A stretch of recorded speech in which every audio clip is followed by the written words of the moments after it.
struggle through it one more day. But can you leave it all behind? No. You're fighting shadows in your head, but baby, it's all in your mind. You know that it's all in your mind. Baby, it's all in your mind. You know that it's all in your mind.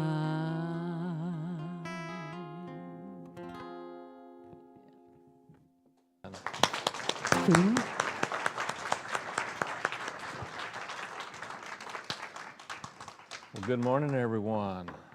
Thank you, Susan. Thank you, Katie. That was just awesome, as usual. Wow. If that's all in my mind, I am really happy it is, I'll tell you. Well, I was reflecting on, meditating on what my lessons are for the week, and one of the ways that my lessons, I ask the question, what is it I need to learn, and then what is it I need to share? And interestingly enough, I was not hearing a lot, and then finally something came through, and I'll tell you, it came through because Susan, bless her heart, sent out what she was going to sing first, and I always trust Spirit on that, and it's always wonderful, and she put it's all in your mind, and it just came to me, well, and there's only one of them. And I started going, oh, okay. And so I wanted to kind of talk about and look at this idea, this understanding that is presented by Charles Fillmore, the co-founder of Unity. He presented this idea, I think, many, many decades ago, and it was a novel idea back in those days. I don't think it's quite as novel as it used to be, but I do think it's something that we really haven't fully taken in many ways, and it's something that I think we want to really take some time to reflect on and to begin to really practice coming from an understanding and awareness and experience of the one mind. In Unity, we have this wonderful affirmation and it's part of our the essence of our core teachings, that there's only one presence and one power in the universe, in this place, and in my life. And that's true in our minds, as well as out here in the world. We have sometimes a challenge recognizing that. We sometimes think that there's only one presence and one power, and that presence and power is still something that's out there in the heavens, somewhere else, usually somewhere else besides right here, especially when we're having challenges and difficulties, right? But the very act of recognizing that understanding of the one presence and the one power, the one mind, is one of the things that actually frees us from all of the difficulties and challenges that we experience in our lives. So, when I'm preparing these things, I look for stories, and I came across this story about a senator, U.S. senator, and I thought this was an appropriate time to do this story. Unfortunately, this U.S. senator was tragically hit by a truck. No applause, please. Yeah, and his soul arrives into heaven, right? And sees St. Peter. And in the entrance, there's a sign that says, "Welcome to heaven," and St. Peter says, "Welcome." And he says that, but before you settle in, it seems that there's a little problem. You see, we seldom have high officials around these parts, you see, and so we're not quite sure exactly what to do with you. He says, "No problem, just let me in," and I'll, says the man. He says, well, I'd like to, but, I have orders from higher up, and what we're going to do is we're going to have you spend a day in hell and a day in heaven, and then we're just going to let you decide where you want to be and where you're going to go. And he says, "Well, I've already made up my mind. I really don't. I want to go to heaven." And he says, "Well, I'm sorry, but that's the rules, and we're going to have to do that." Well, okay, so St. Peter escorts him over to the elevator and takes him down into hell, and he goes out there, and there's this elevators open up this beautiful golf course beautiful green golf course, and people mingling around, beautifully dressed up nice and enjoying themselves and, having a little champagne and visiting with each other.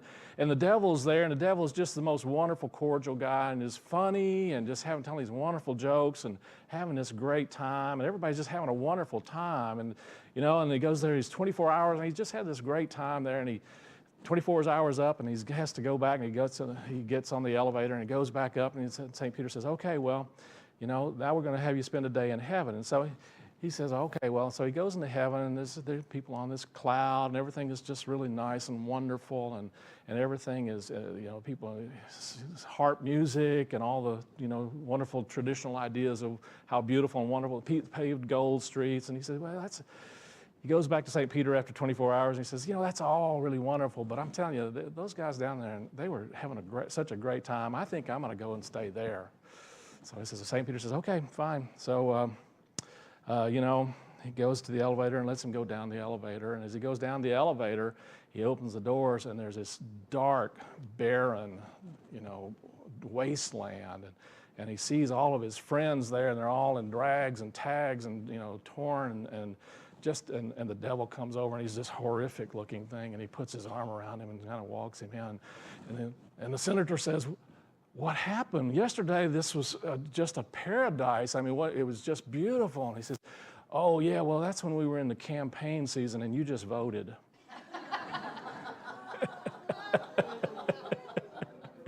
But up. Well, it's a funny story, but the thing of it is, it occurs to me that oftentimes we are in the process, we have voted a lot of times, and we don't even realize we voted. We're voting oftentimes by noticing and paying attention to where we are and who we are and where we're coming from, and our awareness and what we're focusing our ideas and our attention on. In Philippians chapter 2, verse 5, it says, let this mind be in you, which also is in Christ Jesus. Let this mind be in you, which is also in Christ Jesus. And so can you take a moment then to conceptualize, at least, the mind of Jesus, the Christ? What do you suppose that mind might be like? Can you allow yourself to imagine and see and experience being able to see through those eyes? The eyes of the Buddha, perhaps, or even any other enlightened being, but even more, seeing and experiencing life through the eyes, through the awareness, through the understanding, through the mind of the Christ. I believe that's what we're called to do. I think we're called to really open our awareness way beyond our limited, everyday kind of normal, mundane kind of experiences. And we are given opportunities to either vote for those experiences where we're seeing and experiencing ourselves and life through those awarenesses, or seeing and experiencing life through a more limited view of reality. Reality is an interesting word, isn't it? I think it was Yakov Smirnov who first quoted this, and then I think later Robin Williams actually took this one also, and he says, wow, reality, what a concept. We all think that we have an understanding of reality, and that reality is our reality. The reality that we are aware of, we think that's the real. Eric Butterworth, of course, says that we don't see the world as it is. We see the world as we are. The truth of the matter is we don't see each other as they are. I don't see you as you are. You don't see me as I am. We see each other as we are. Right now, you're seeing me through the filters of your own awareness, your own understanding, your own experiences, your own past experiences, perhaps even past life experiences. You're seeing through the filters of your own energy and consciousness. And part of what we're recognizing as our mind is simply like a puddle or a pool in a great big ocean of mind. that we're really all a part of a much greater awareness and understanding, and that we can actually tune ourselves to a much greater knowing of our true nature and our true being. You know, we talk about different levels of mind, different in unity, different understandings of mind. There's our conscious mind, and that's the one that's conscious right here and now and what's going on and really participating in a conscious and aware way. And then there's the subconscious mind, and that's the part of our mind that really is kind of below the surface. It's not quite aware, but it's there. And oftentimes much of our experiences are really coming from that energy, that awareness, the thoughts and feelings and beliefs that we are holding in underneath the surface. And then there's the superconscious level of mind. These are the kind of different variations that Carl Jung primarily came up with, and Charles Fillmore actually had the same kind of understanding.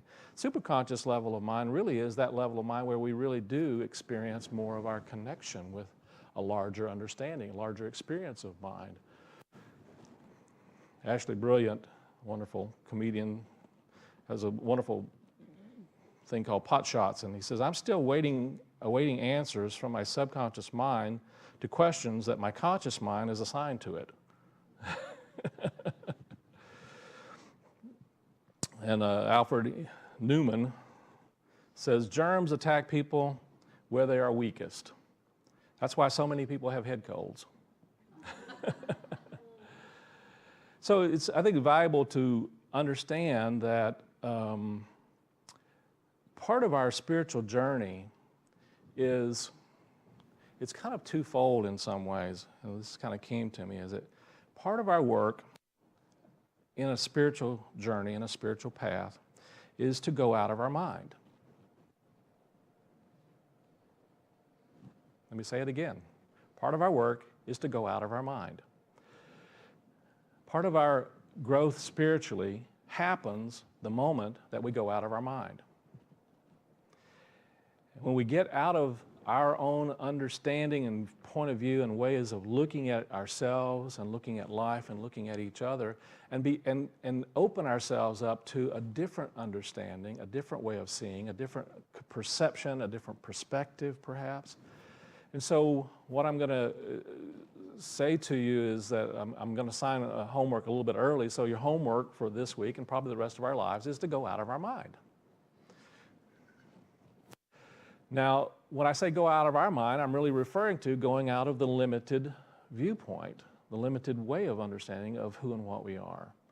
And part of going out of our mind is really expanding into an understanding that we are actually all a part of a much more vast, unlimited, great mind that has an understanding and a knowing that is beyond our limited understanding. We think we know what's going on. That's part of the problem. The biggest problem we have is we really think we know what's going on.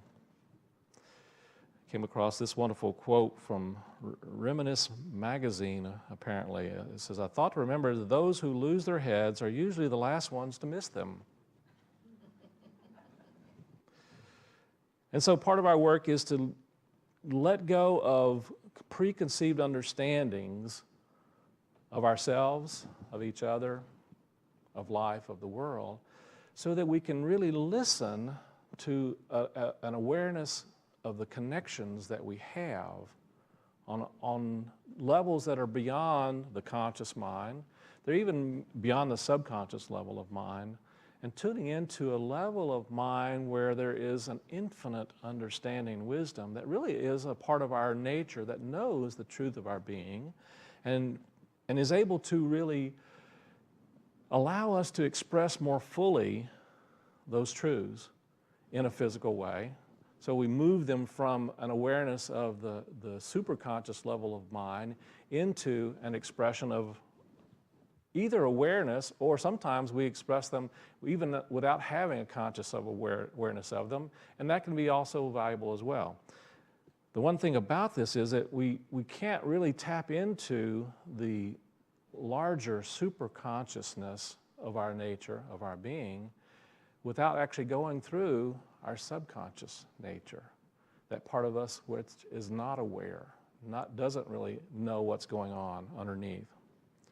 In Keep It True Lent, Charles Fillmore says, when you realize that you are mind and that all things are originally generated in the laboratory of mind, you leave your carpenter's bench and go forth proclaiming this truth that has been revealed to you. The carpenter's mind, you know, it's actually a part of our nature of trying to fix things and build things, and there's nothing wrong with that, but one of the things that allows us to experience more of our unique divine nature is moving out of that part of the mind that thinks it has to fix things, or thinks that it is that part of our nature that builds or creates things. We are creating continually through this energy of mind energy. Charles Fillmore wrote a wonderful book called The Atom-Smashing Power of Mind, and in this he has a whole chapter on this understanding that called the only mind. There's only one connection in spirit that is a part of all of us. There's a wonderful book that came out back in 2014 that I've been reading and perusing by Larry Dossey. How many are familiar with Dr. Larry Dossey? Just a brilliant doctor and scientist, as well as amazing mystic as well. And he's really powerful in helping us bring an understanding of the science and spirituality. And he's got this wonderful book called One Mind. And one of the things that he points out is it's really, one of the reasons he says he wrote the book is that we are actually at a point now where it is essential that we began to develop this consciousness, this understanding of one mind, because we've been trying to fix all of the problems in our life and in our world, the problems with our environment, the problems with our political systems, the problems with our economic systems. We're trying to fix all of these problems with a limited understanding of the problems. And the problem that we have is we think we know how to fix the problem. And the very act that we think we know how to fix the problem, Einstein says you can't solve a problem on the same level of thinking that's creating the problem in the first place. So we think about this in terms of our economic systems, our political systems, and there is a phenomenon in our life and in us and in our world. It's called pathological denial. Pathological denial. The reality is we all have that to some extent. We actually have a pathological denial that goes on in ourselves, not being able to, or willing to accept possibilities that are beyond our own viewpoints, beyond our own consciousness, beyond our own awareness. And part of our transformation work is to begin to tune into an awareness that is beyond our viewpoint, beyond our way of seeing, beyond our way of thinking, beyond our understanding, perhaps. We're being called to come up higher. We're being called to see from a different perception and a different perspective. Charles Fillmore says in Talks of Truth also, mind is not a thing, mind is.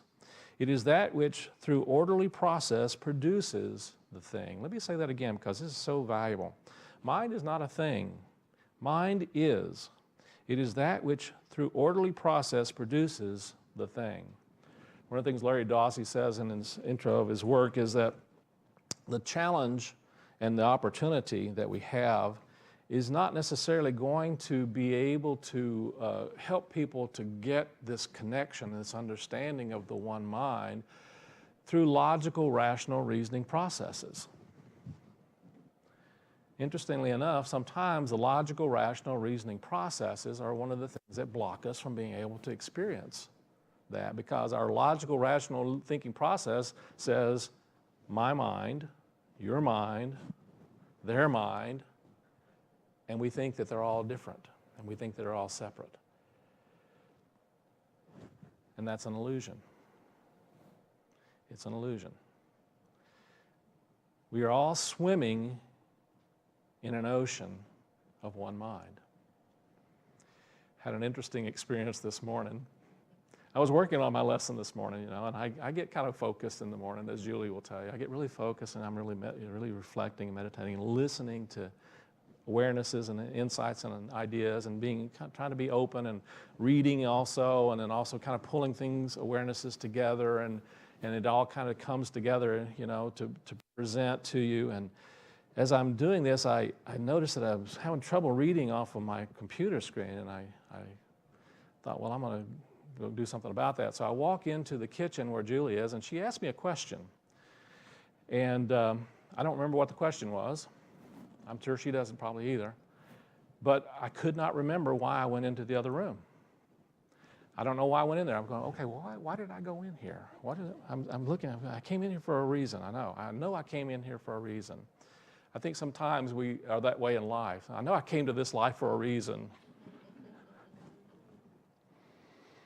So I'm, kind of wondering, I thought, well, let me go back into the office. Maybe I can remind myself what it was. And I'm looking around, and I can't, it's not coming to me. And I thought, well, I'll walk back in there. And as I walked back in there, I didn't, it wasn't coming to me. What in the world did I come back in here for? And then it occurred to me, oh, yeah, I couldn't see what I'd come back in there for because I was seeing through what I'd come back in there for. I went in there to clean my glasses. And I wasn't being reminded of it because I was right in the middle of it. I was seeing things through my glasses that were kind of fuzzy and kind of dirty, and eventually I saw the fuzziness and the dirtiness in my glasses, and I was able to then remember, oh yeah, I'm here to clean my glasses. Guess what, folks? That's a big part of why we're here in this planet, on this earth, at this time, to clean our glasses. And the challenge is that we don't even realize that we're wearing glasses a lot of times. But we are. Paul says, now I see through a glass darkly, but then I shall see face to face. And the then he's referring to is not necessarily something in time. The then is when we choose to expand our energy, our awareness, our thinking processes, our feeling processes, our listening processes, and tuning into something that is beyond my mind. And looking beyond something that I see out here as your mind and your way of thinking. All of the experiences that are going on in our life today are a part of a greater awareness. And when we take time to reflect on and meditate on and tune into this greater understanding, we actually become a part of participating in connecting us back to each other. And the more we can tune into the one mind, tune into this understanding that we're all in this, some people call it a soup. Sometimes it feels like a stew, perhaps, but it seems like there are chunks of mind over here and chunks of mind over here, and there's a potato over here, and there's I'm not going to go into the meat because I don't eat that right now. So, but there's carrots over here, and my thinking is a carrot, and mine is the right carrot, and then mine's the right ingredient, and mine is the truth. And no, potatoes. It's got to be potatoes. Are you getting the image here? We're living in a stew, perhaps, of ways of seeing and ways of thinking, ways of viewing ourselves, ways of viewing each other, ways of viewing life. But those are not necessarily separate. They're all part of the same stew. And so one of the things we want to do is begin to look beyond potato thinking, carrot thinking, and trust and see that there's something that does bind us and hold us together, that moves us beyond the us and them, that moves us beyond our fears, our doubts, our limitations. It's not something that we can necessarily always explain. It's something that we have to practice. One of the things Charles Fillmore says is all the ideas contained in the one Father mind are at the mental command of its offspring.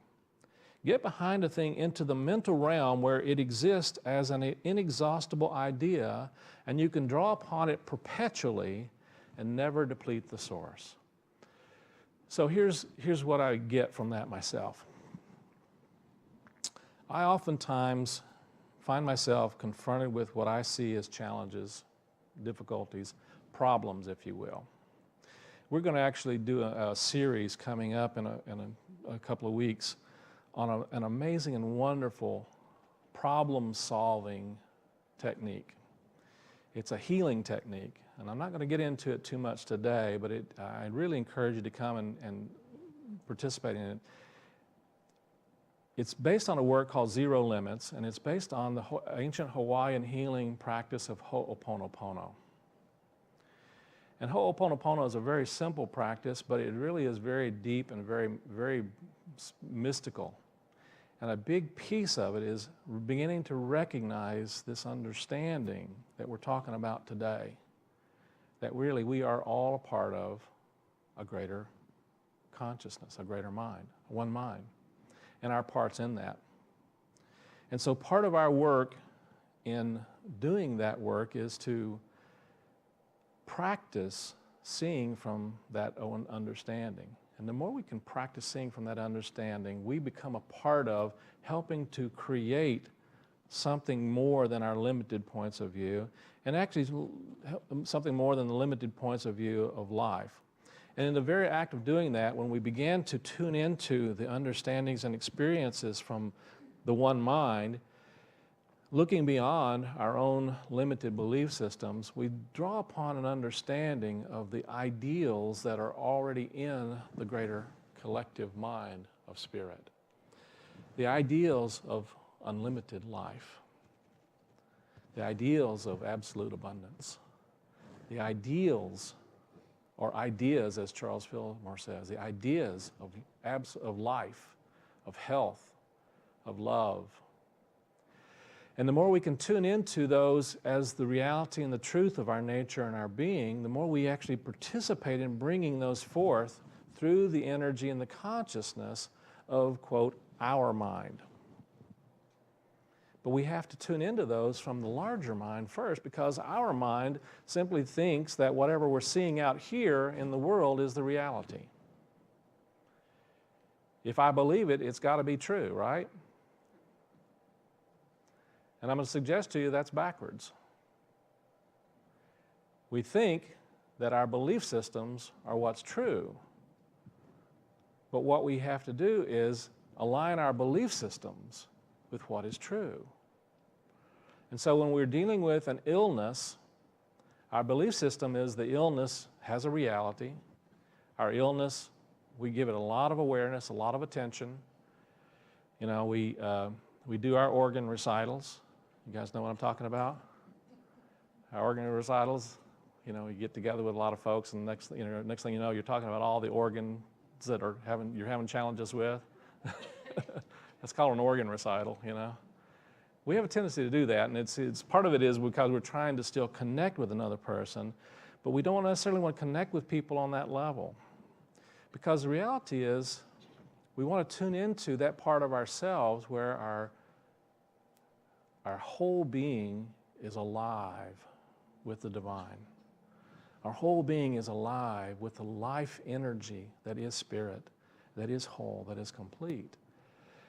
And we want to practice coming into that energy and that consciousness regularly and consistently. And by doing so, we bring more of that life energy through us into physical expression, and they manifest through our organs. Isn't that what Myrtle Fillmore did?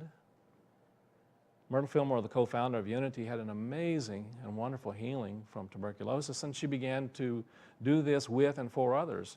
What she did was she voted. As I was saying earlier in the story, didn't she? She voted.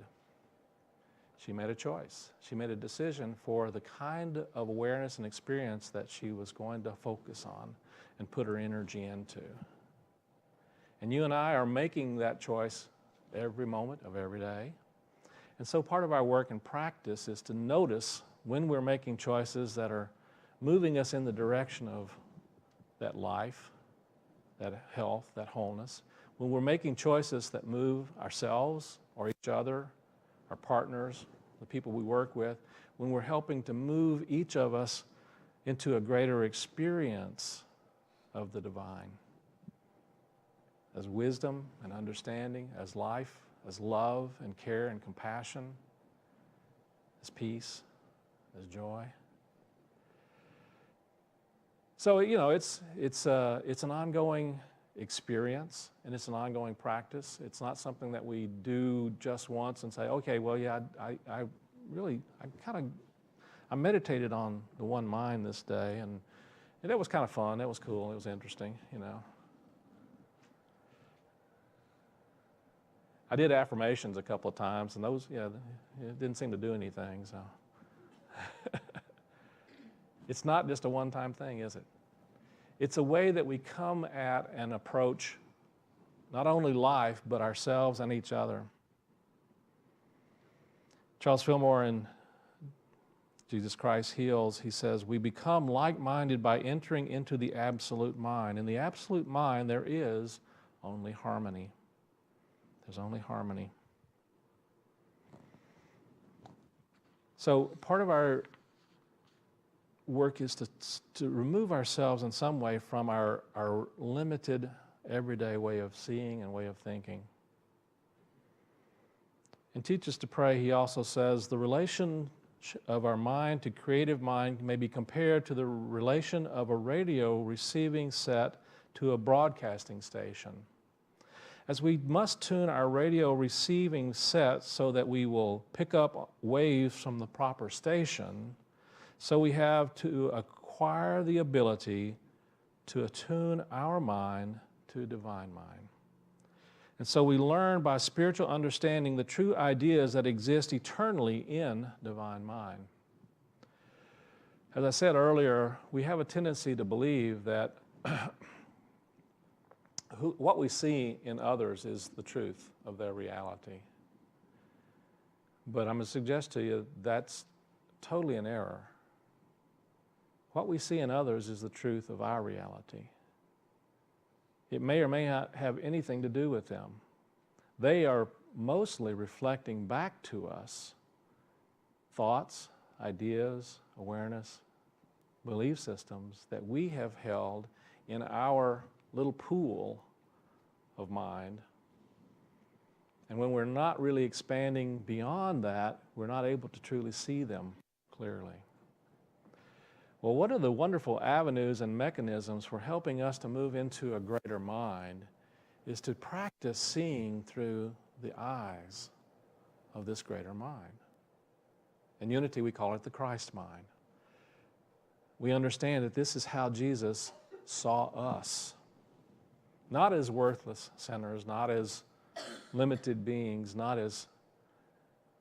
and he said, the things that I have done, ye shall do also, and even greater things. Jesus said, follow me. And when he's saying follow me, I think he's saying follow me in this way of seeing, this way of understanding. What really made Jesus the Christ was that he saw through the mind of Christ and saw that nature within all of us, within his disciples, within the people of that time, and yes, even those Sadducees and Pharisees who wanted to crucify him. Forgive them, for they know not what they do. He recognized and understood their unconsciousness to spirit, but he didn't hold it against them because he knew who they truly were and who knows who they truly are. So this is, I think, a big part of my exploration and the work that I'm focusing on at this time is how do I shift my energy, my awareness, my consciousness in such a way that I am being a part of and participating in a collective consciousness that is beyond my own limited, narrow viewpoints. How do I expand my experience of this Christ mind And one of the ways that I do that is begin to see that by seeing it in you. Now, I don't always succeed at doing that, to be honest. And so part of my work is to remind myself when I'm not able to do that. And to help lead off into the series that we'll be doing after, not this next week, but the following week. For those times that I fail to see the Christ in you, I'm sorry.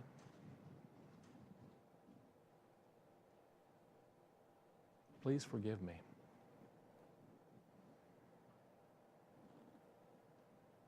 Thank you.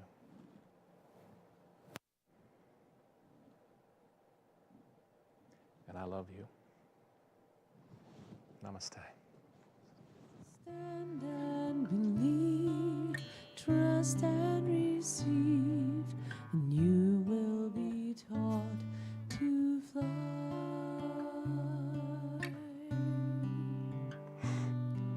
And you will be taught to fly.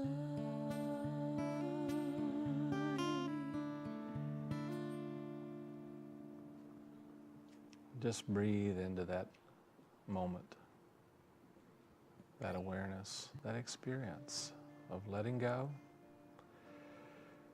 of relaxing into the one heart, the one mind, the one presence, being willing to let go of me and mine,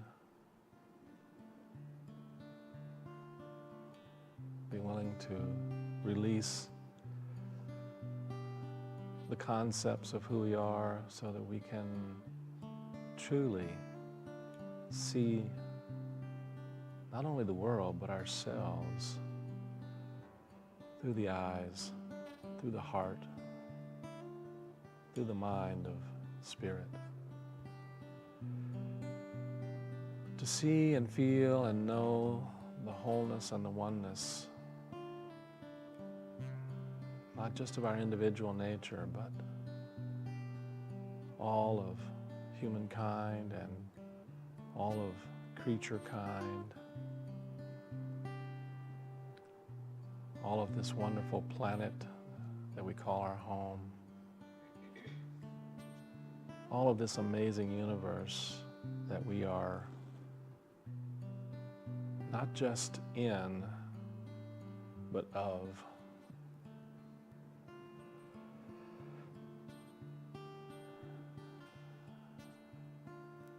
Looking beyond the boundaries and the borders, looking beyond the differences,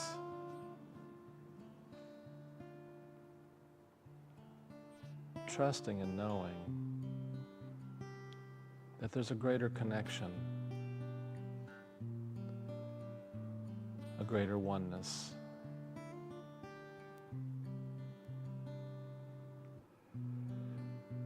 Breathing into this amazing oneness that we are, and choosing to see through those eyes.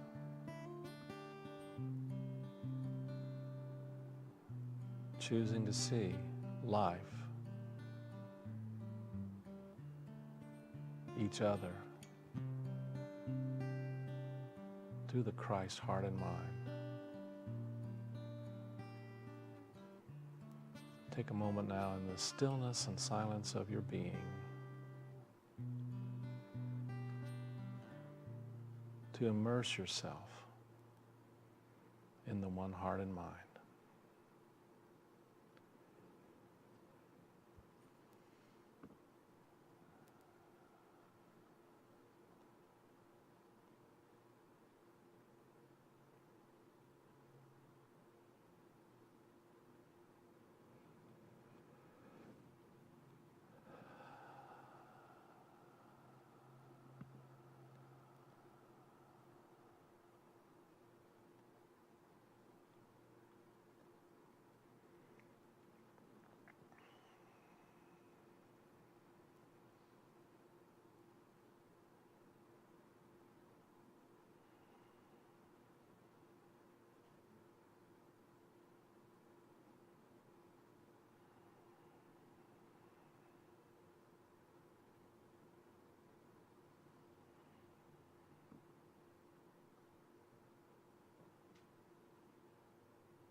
Let now an energy of gratitude come into your heart,